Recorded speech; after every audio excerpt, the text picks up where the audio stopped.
क्षेत्र में तो उनका बहुत बड़ा योगदान रहा, लेकिन संपादन और उसमें अगर तार सप्तक नहीं आता तो हिंदी कविता में प्रयोगवाद आता, लेकिन कुछ देर से आता। आपके लिए ये पर्दे पर चारों सप्तक, तार सप्तक, दूसरा सप्तक, तीसरा सप्तक और चौथा सप्तक। तार सप्तक जब आया तो उसने किस तरह से पूरे हिंदी जगत को प्रभावित किया। समय है उसका 43 का, और प्रयोगवाद, प्रगतिवाद के से अलग मुझे लगता है कि प्रतिक्रिया शब्द नहीं इस्तेमाल हमको करना चाहिए, है ना। क्योंकि वैसे देखा जाए तो कोई भी चेतना है वो जब रचना में प्रवृत्त होती है तो वो एक तरह से प्रतिक्रिया ही है, लेकिन वो ऐसी टेम्पररी प्रतिक्रिया नहीं है।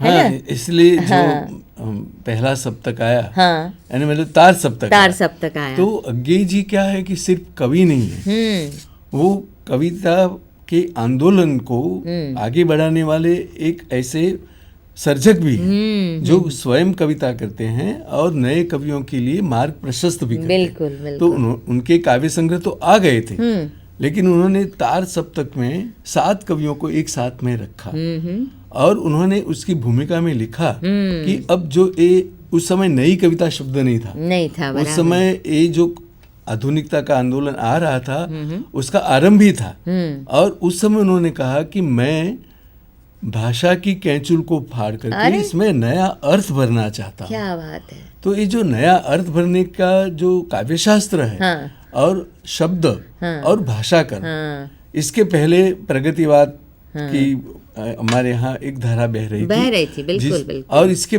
पहले हमारे यहाँ छायावाद काल था, जिसमें प्रसाद जैसे कवि हुए, पंत निराला जैसे कवि हुए, और उन्होंने हिंदी कविता का मार्ग प्रशस्त किया।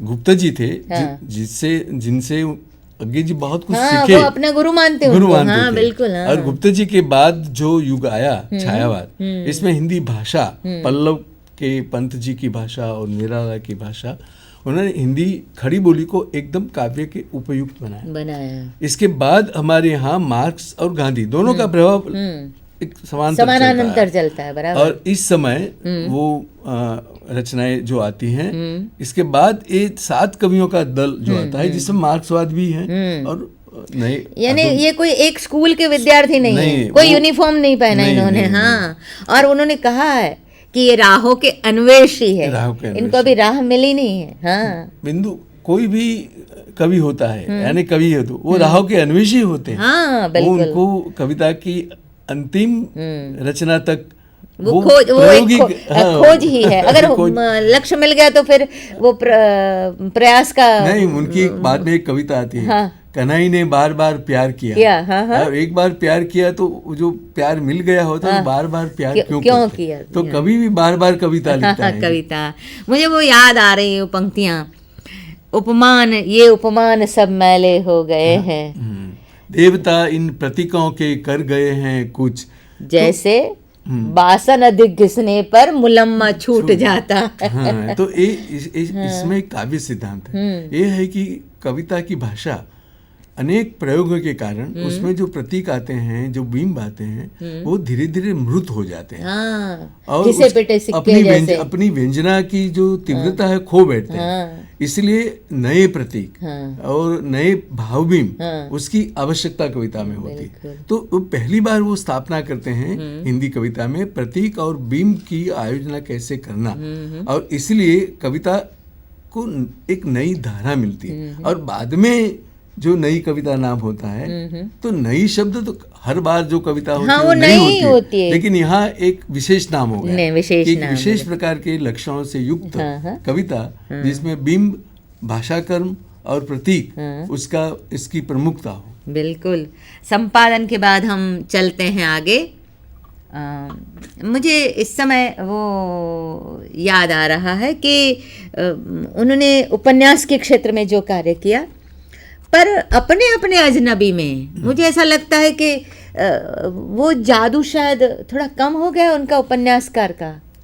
देखिए, ऐसा लगता है मानो कॉन्सेप्ट, 2 विभाव, 2 विचार रख दिए और दो में से फिर दोनों की एक मानो कोई स्पर्धा जैसा, और अंत में एक को जिताना है, ऐसा कुछ है? ऐसा नहीं है। हाँ। देखिए, एक उपन्यास का शेखर एक जीवनी जैसा उपन्यास लिखता है, इसमें इतनी सफलता मिलती है तो अपने वो प्रयास को पुनरावर्तित नहीं करते। नदी के द्वीप में 4 संवेदनाओं का अध्ययन लेकर के आते हैं, लेकिन इसके बाद भी वो उसको पुनरावर्तित नहीं करते। बिल्कुल। वो एक ऐसा उपन्यास लिखते हैं, उस समय सार्त्र और अस्तित्ववाद, ये 2 ऐसे शब्द थे जो हर एक साहित्यकार की जबान पर रहते थे, दार्शनिक की जबान पर रहते थे।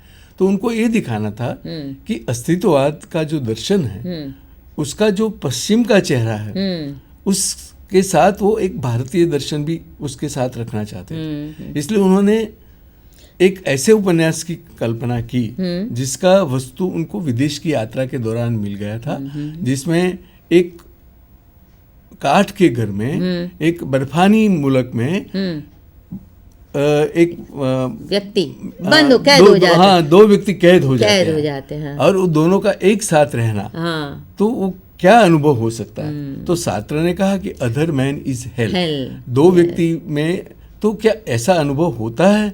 तो सेल्वा और यूके ऐसे 2 पात्रों की कल्पना करके उन्होंने जिसको आत्यंतिकता का एक दर्शन कहे, वो दिखाने का। मुझे वो याद आ रहा है दृश्य कि सलमा कहती है कि हम कहाँ स्वतंत्र हैं, हम कुछ भी चुन नहीं सकते।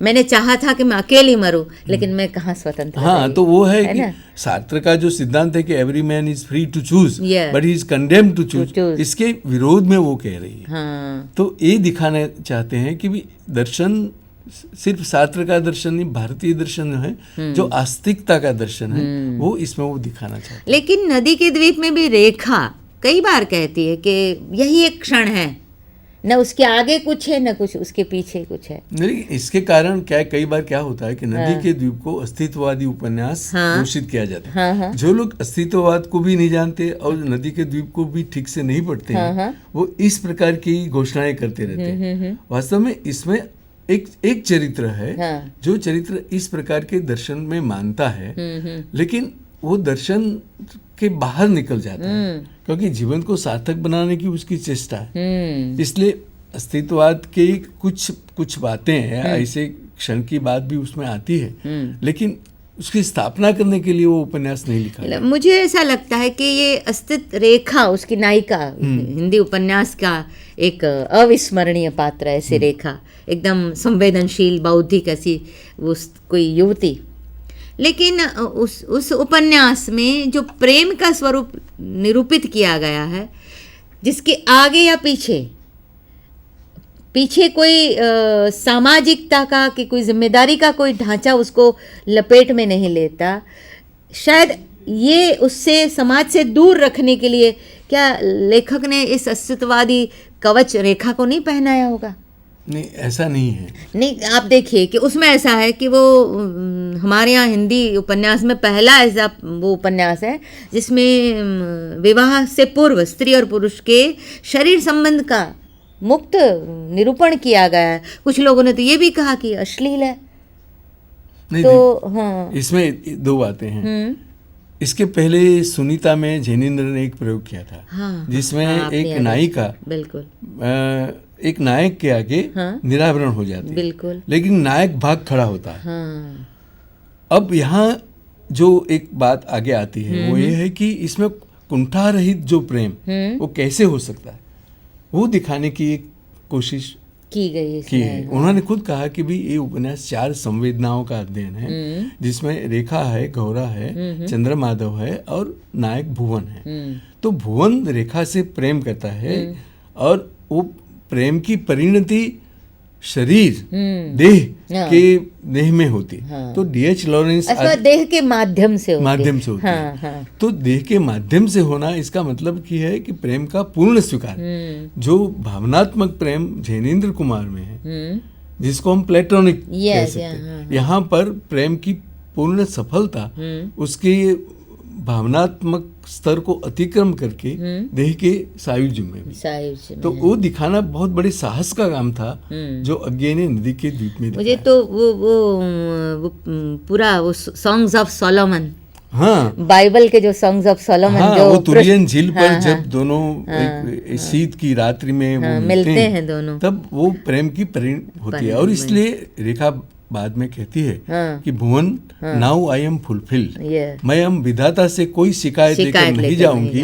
कि तूने मुझे नारी क्यों बनाया। तो ये सब ये दिखाना चाहते हैं अज्ञे जी एक चरित्र के माध्यम से और एक घटना के माध्यम से। इस नदी के द्वीप उपन्यास में जिस तरह से जो निरूपण की पद्धति है, तो वो भी एक पहली बार मुझे लगता है हिंदी उपन्यास में ऐसी सजगता के साथ शिल्प रचना की गई तो है। इसीलिए तो उसको शिल्प प्रधान उपन्यास ऐसा नाम दिया गया। वो तो क्या है कि आलोचना है तो ऐसे शब्द गढ़ लेते हैं। वास्तव में क्या है कि ये उपन्यास का जो स्वरूप है ना, ये बहुत बड़ा स्थापत्य है, एक आर्किटेक्चर है। तो इसका जो स्थापत्य होता है उसकी जो एक डिजाइन होती है, संरचना पूरी। तो अज्ञे ने 11 प्रकरण में नदी के द्वीप लिखा, तो एक पूरी ऐसी स्थापत्य की डिजाइन है जिसमें हर एक चैप्टर यानी हर एक पात्र के नाम 2 चैप्टर, 4 पात्र के 8 और बीच में जो अंतराल और अंत में उपसंहार। तो एक बहुत बड़ी कल्पना एक उपन्यास के रचना विधान में भी है।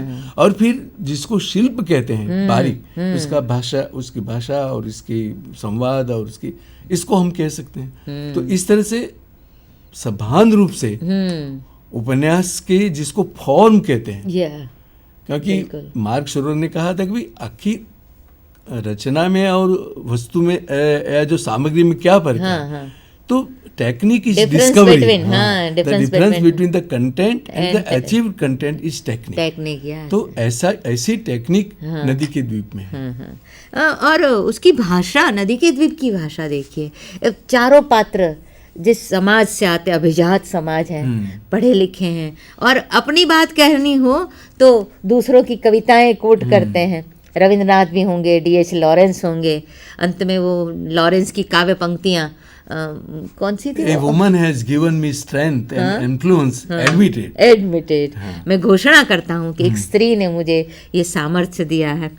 पर उसका जो गद्य है, कहते हैं कि नदी के द्वीप का जो गद्य है, उपन्यास के गद्य की वो चरम उपलब्धि है। वो डॉक्टर देवराज ने एक मर्यादा बताई थी नदी के द्वीप की, कि इसमें दर्शन नहीं है। वास्तव में वो भी सही नहीं है, लेकिन उन्होंने ये बात की तो तारीफ की कि ऐसा गद्य हिंदी उपन्यास में इसके पहले कभी नहीं था।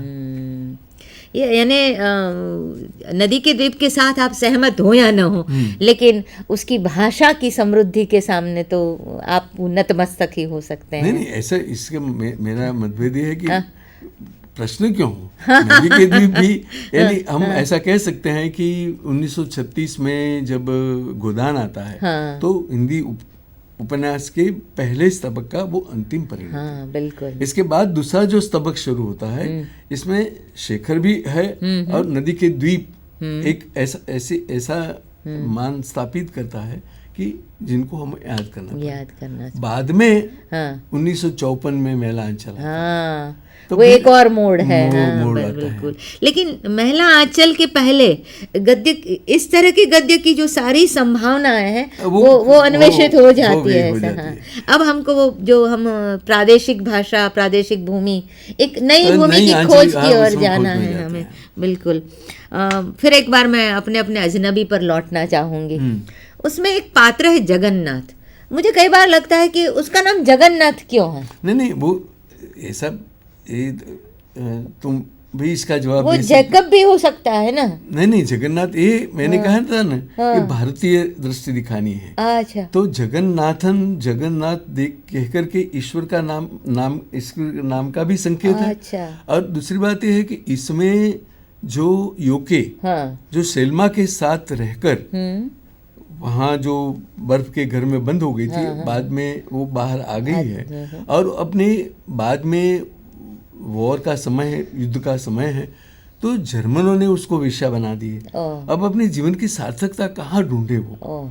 तो जो दर्शन, जो अनुभव उसको मिला था, उसके संदर्भ में वो ऐसे आदमी की गोद में बनना चाहती थी जो जिसमें आस्तिक था। हाँ, और अच्छा, जगन्नाथन जो अच्छा आदमी उस हो। अच्छा आदमी, हाँ, अच्छा हाँ, आदमी उसके मिल जाता हाँ, है। हाँ, तो ये में इसमें अवश्य एक थीसिस है, एक दर्शन है, लेकिन दर्शन के लिए उन्होंने जिस तरह से भाषा गढ़ी, अब देखिए कि नदी के द्वीप की भाषा हाँ, और अपने और अपने इसकी एकदम अजनबी की भाषा बिल्कुल, एकदम खड़ी बोली में हाँ, जो हाँ, बात कहते हैं, तो वो सर्जक का बहुत अपना कर्म होता है। और दर्शन की भाषा जो है ना वो